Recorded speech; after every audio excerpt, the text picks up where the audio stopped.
नमस्कार, स्वागत है आप सभी का अभय न्यूज के 31 मई सोमवार दोपहर के बुलेटिन में। मैं हूं आपके साथ सिमरन दिलवार। चलिए देखते हैं आज की कुछ खास खबरें। इस बुलेटिन के प्रायोजक हैं आर के निवास बाय आर के डेवलपर्स। शानदार घर खरीदें अब अपने बजट में। घटिया थाने के बिहारिया गांव के एक बुजुर्ग ने शराब के नशे में जहर खा लिया। 21 घंटे तक उसे बचाने की कोशिश की गई, लेकिन उसने दम तोड़ दिया। 56 साल के रमेश चंद पिराजी देवड़ा किसानी करता था। वह नशे का आदी भी था।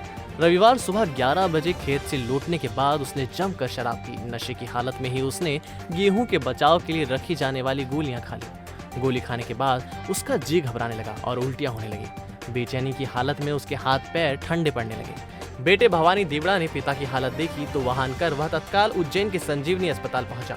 भर्ती के बाद रमेश चंद्र को बचाने की कोशिश डॉक्टर करते रहे। पूरी रात उसको बचाने की कोशिश की जाती रही, लेकिन सुबह 8 बजे उसकी मौत हो गई। एमएलसी होने से अस्पताल प्रबंधन ने माधवनगर थाने को सूचना भेजी। सब इंस्पेक्टर मालती गोयल ने शव का पीएम करवाया और बॉडी परिजनों को सौंप दी। क्या शराब पी आया था, शराब ज़्यादा ही पीते 2-3 साल से लगभग।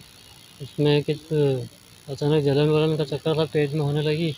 घर पे गोली रखी थी पुड़ियों में बंधी हुई, तो उसके चक्कर में खा ली उन्होंने। मृतक का नाम है रमेश चंद्र पिता पिराजी देवड़ा, उम्र 56 साल, निवासी तहसील घटिया, जो कि कल सल्फास की गोली खाने से संजीवनी हॉस्पिटल में भर्ती हुए थे, जिनके बयान भी शायद ले लिए गए हैं थाना माधवनगर पुलिस के द्वारा। जिनकी मृत्यु आज सुबह 8 बजे हो गई है, जिनका पीएम मेरे द्वारा उप निरीक्षक मालती गोयल द्वारा कराया गया। अग्रिम जाँच के लिए थाना घटिया इसको भेजा जाएगा। 4 दिन पहले लवकुश नगर में एक मवेशी पालक युवक की बेरहमी से हत्या करने वाले 5 आरोपियों में से 4 को पुलिस ने गिरफ्तार कर लिया है। इन्हें सोमवार को कोर्ट में पेश किया जाएगा। संत बालीनाथ नगर के गोविंद लकवाल की शुक्रवार को मवेशी पालन के विवाद में दिन दहाड़े बेरहमी से हत्या कर दी गई थी। लवकुश नगर में रहने वाले आशु डागर को आशंका थी कि गोविंद नगर निगम के अधिकारियों को मुखबिरी कर उसके मवेशी पकड़वा देता है। इसी आशंका का निपटारा करने के लिए आशु ने गोविंद को समझौते का झांसा देकर अपने घर बुलाया था। उसने गोविंद को सबक सिखाने के लिए अपने दोस्त सागर भट्ट, विशाल भट्ट, दीपक एवं लाला भट्ट को भी बुला रखा था। इन सब ने रॉड, डंडे एवं चाकू से गोविंद पर ताबड़तोड़ वार किए थे। उपचार के दौरान गोविंद की मौत हो गई थी। पुलिस ने इस मामले में 4 आरोपियों को गिरफ्तार कर लिया है। एक अभी फरार है। 28 को शाम को तकरीबन 4 साढ़े 4 बजे एक घटनाक्रम हुआ था, जिसमें कि 2 पशुपालकों के मध्य विवाद हुआ था। दोनों ही आरोपी और फरियादी पक्ष दोनों ही पशुपालन करते थे। एक दूसरे पक्ष का ये सोचना था कि जो नगर निगम को जो उनके पशु पकड़ती है, वो एक दूसरे को मतलब शिकायत करके एक दूसरे को पकड़ाते थे। इसी बात पे उनमें विवाद हुआ, जिसमें जो है एक पक्ष के साथ ज़्यादा मारपीट हुई थी। उसमें से एक व्यक्ति जो गोविंद था, उसकी परसों जो है इंदौर में इलाज के दौरान डेथ हो गई थी, जिसमें जो है 302 का प्रकरण पंजीबद्ध किया गया था। कल उस प्रकरण के 5 आरोपी नामजद थे, जिनमें 4 आरोपियों को जो है गिरफ्तार किया गया और उनसे घटना में प्रयुक्त जो भी आला जरार वगैरह थे वो भी बरामद किए गए हैं। आज उनको हम लोग माननीय न्यायालय प्रस्तुत करेंगे। मंगलवार से 53 दिन के बाद जिला अनलॉक होगा। फिर से बाजार में रौनक नजर आएगी। अनलॉक को लेकर कलेक्टोरेट कार्यालय सभागार में क्राइसिस कमेटी की बैठक हुई। कलेक्टर चंद्रमौली शुक्ला ने बताया कि रोजमर्रा की चीजों की दुकानों को पहले के समय अनुसार खोलने की अनुमति 1 जून से दे दी जाएगी। दुकानदारों को कोरोना गाइडलाइन का पालन करना होगा। किराना दुकानें खुलेंगी, लेकिन माल नहीं खुलेंगे। चाय, नाश्ता, पान की दुकानें भी खुलेंगी। सराफा दुकानें खुलेंगी, लेकिन सोशल डिस्टेंस और मास्क अनिवार्य होगा। रेडीमेड और कपड़ा दुकान, स्टेशनरी, दूध डेयरी पूरे समय खुलेंगी। आटा चक्की, सब्जी फल दुकानें, सब्जी मंडी खुलेंगी। अनाज मंडी खुलेगी, लेकिन कोरोना गाइडलाइन का पालन करना होगा। दुकान खुलने का समय पहले जैसा सुबह से रात 10 बजे तक रहेगा। अंतिम संस्कार में 10 लोग ही शामिल हो सकेंगे। शादियों में 20 लोग यानी दोनों तरफ से 10-10 लोग शामिल होंगे। सैलून भी खोले जाएंगे। धार्मिक स्थल में एक समय में 4 से ज्यादा लोग उपस्थित नहीं होंगे। बैठक में प्रभारी मंत्री उषा ठाकुर, सांसद महेंद्र सोलंकी, विधायक गायत्री राजे पवार, कलेक्टर चंद्रमौली शुक्ला, सीईओ जिला पंचायत प्रकाश सिंह चौहान सहित अन्य मौजूद थे। अनलॉक की यह प्रक्रिया 1 से 15 जून तक प्रभावशील रहेगी। सरकार द्वारा जो निर्देश आए हैं बहुत ही क्लियर और स्पष्ट निर्देश हैं कि 1 तारीख से कोरोना कर्फ्यू जो है खोला जाएगा और मोस्टली उन्हीं सब निर्देशों का पालन करते हुए हमारी क्राइसिस मैनेजमेंट कमेटी ने डिसाइड किया है कि उन निर्देशों का पालन करते हुए देवास में भी वही निर्देश लागू किए जाएंगे। लगभग 1044 गाँवों में प्रस्ताव पारित किया कि सरकार के जो निर्देश हैं उसका अक्षरशः हम पालन करेंगे। विकास खंड स्तरों में और जिला स्तर में भी आज बैठक हुई। इसमें प्रमुख रूप से ऐसे ज़िले जिसमें पॉजिटिविटी 5% से कम है, उसमें अधिकांश गतिविधियां अब खुल जाएंगी। शहर की जो इकोनॉमिक एक्टिविटी है वो सभी प्रारंभ हो जाएंगी और लोग वापस अपने काम पे आएंगे। इसी आदेश में बड़ा स्पष्ट है कौन कौन सी गतिविधियां परमिटेड नहीं होंगी, जैसे कि किसी भी तरह की सामाजिक, सांस्कृतिक या रैलियाँ जहाँ भी भीड़ इकट्ठी होती है वो गतिविधियाँ नहीं हैं। जो इंडिविजुअल सर्विसेज हैं, चाहे वो प्राइवेट सेक्टर की हों चाहे सरकारी सेक्टर की हों, वो सारी की सारी प्रारंभ होंगी। सरकार ने ये भी कहा है कि लोगों का कोविड अनुकूल व्यवहार क्या होगा उसका पालन करना बहुत आवश्यक है। अगर जो लोग इसका पालन नहीं करते हैं उनको दी गई अनुमतियां निरस्त की जाएंगी और अगर ऐसी दुकानें जहां पे बहुत भीड़ इकट्ठा करते हैं उनको हम सील करने की कार्रवाई करेंगे। एसडीएम कार्यालय पर क्राइसिस मैनेजमेंट ग्रुप ने 1 तारीख से बड़नागर को अनलॉक करना तय किया है।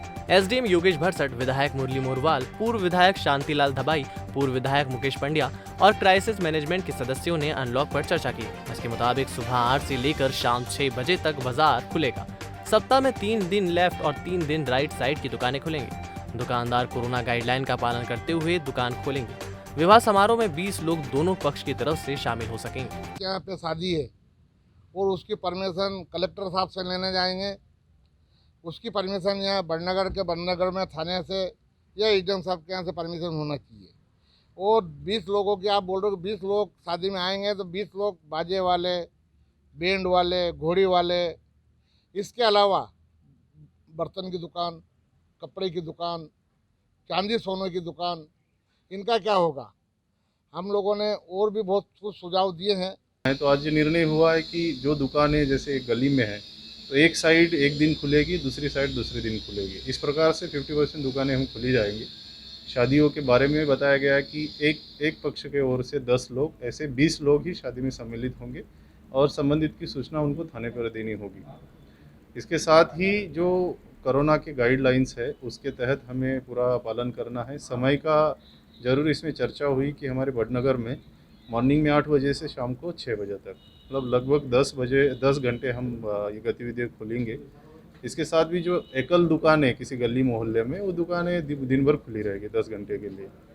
और साथ ही ये भी डिसाइड हुआ है कि आने वाले समय में 15 दिन तक हमें इस प्रकार की व्यवस्था रखनी होगी ताकि हम इसको जो कोरोना को नियंत्रित करने में।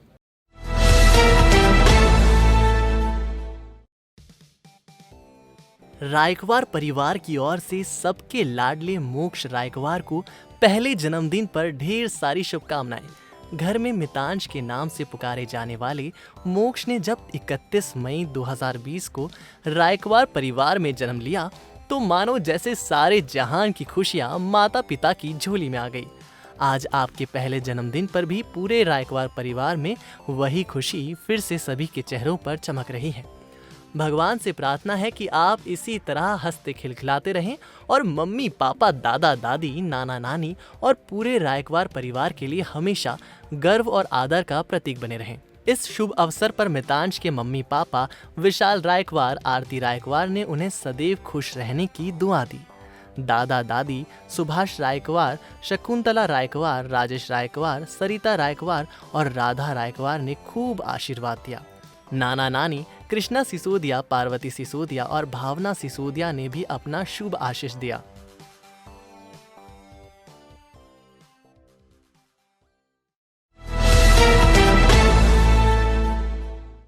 अधूरे पर्यटन केंद्र के रूप में विकसित तालाब में पड़ी लावर इस नाव में बैठकर बच्चे सैर कर रहे हैं। बच्चों की यह हरकत किसी भी दिन बड़े हादसे को जन्म दे सकती है। प्रशासन पूरे मामले से बेखबर है। पूर्व नगर पालिका अध्यक्ष विजय सेठी ने केंद्रीय मंत्री थावरचंद गहलोत की निधि से तालाब के सौंदर्यीकरण की योजना बनाई थी। 7 साल पुरानी ये योजना आज भी अधूरी है। योजना के तहत तालाब को विकसित कर पर्यटन केंद्र बनाया जाना था, लेकिन 7 साल बाद भी काम पूरा नहीं हो सका है। हाल ये है कि नौकायान के लिए नावों की खरीदी तो कर ली, लेकिन अब यह लावारिस पड़ी है। इन नावों की सवारी भोपा कॉलोनी के बच्चे कर रहे हैं। तालाब गहरा होने से बच्चों का यह नौकायान हादसे में बदल सकता है। मोदी सरकार के 7 साल पूरे होने को लेकर भाजपा ने सेवा कार्यक्रम किया। इसमें सामुदायिक स्वास्थ्य केंद्र में भर्ती मरीजों को फल एवं बिस्किट वितरित किए गए। इस मौके पर विश्राम सिंह कराड़ा, जगदीश त्रिवेदी, दिगपाल सिंह कुमारडी, नरेंद्र सिंह जलवा, गोविंद शर्मा एवं लाखन सिंह मौजूद थे। सेवा ही संकल्प कार्यक्रम के तहत आज हमने घटिया में सामुदायिक केंद्र पर सभी ने फल वितरण किया। सेवा ही संगठन कार्यक्रम का आज हमने बड़ा अच्छा कार्यक्रम किया।